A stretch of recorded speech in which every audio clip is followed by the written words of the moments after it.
Hello everyone, Assalamu alaikum. How are you all? I hope you are well. Welcome back to my channel in this new video. Today's video, how to add any shape in Photopea software. So let's started. At first open your Photopea software. Now you can see add any shape in Photopea. Now going to the toolbar option. Now we select from shape, custom shape. Now click from mouse right button option. Then select from custom shape option.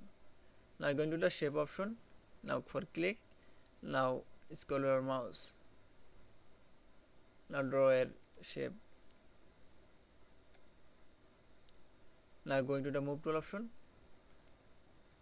Now move the shape. Then again other shape.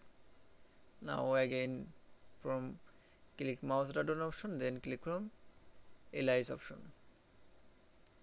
That it's. Now you can see insert any shape in Photopea software is very easily. I hope to enjoy the video.